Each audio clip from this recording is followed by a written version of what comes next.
Did you know that it's not only legal buying and selling weapons, but also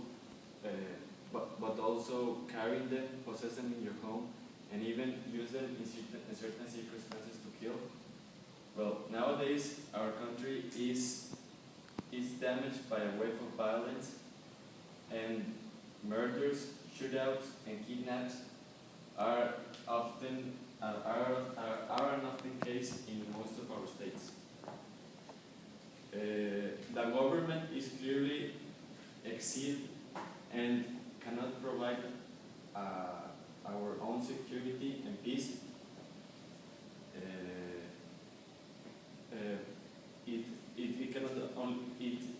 It's been exceed and cannot provide our own security and peace.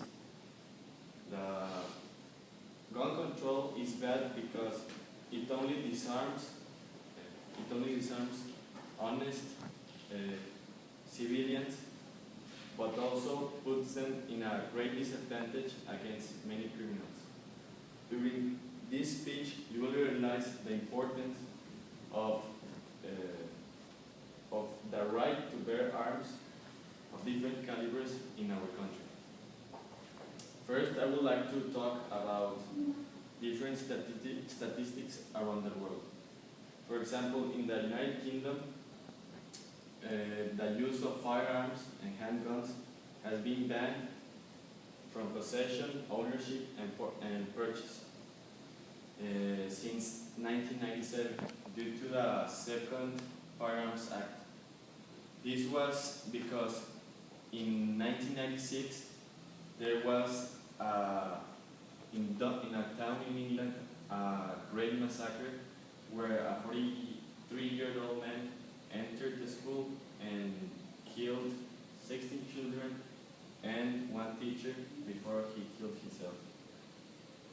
But let's take a look at the statistics rates.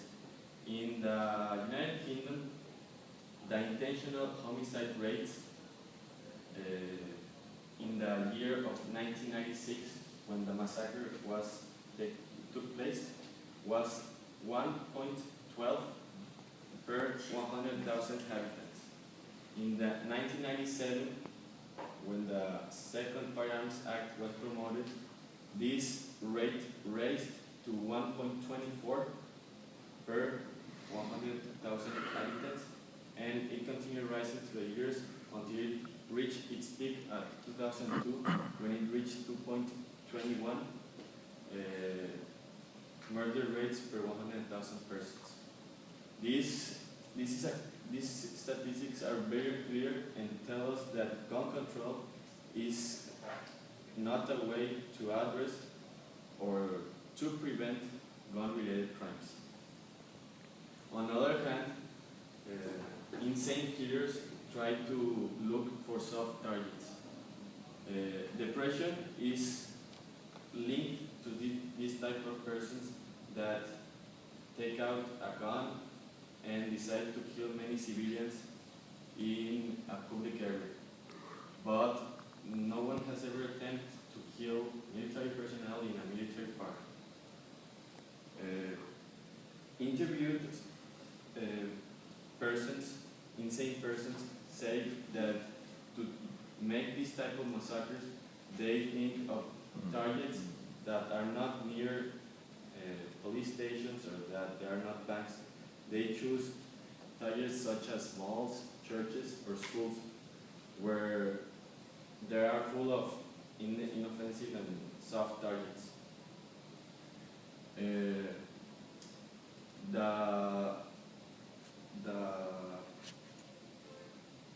But if in this case we had the access of guns and persons were trained in such places like churches or schools or even malls, this will be a very different story. For example, in Armadillo, Texas, a school in Armadillo, Texas, decided to take this into knowledge and arm all of its personnel, including teachers, secretaries, even janitors, with firearms to protect themselves and the students from any insane shooting. Also, gun control. All the criminals don't. All the laws don't apply to the criminals. Gun control laws are made for protecting the nation and securing it, creating peace by not allowing easy access to all the civilian population to a gun.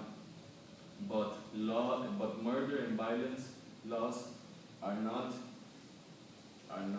given to persons that decide to kill themselves and take a lot of persons beforehand. And it will be very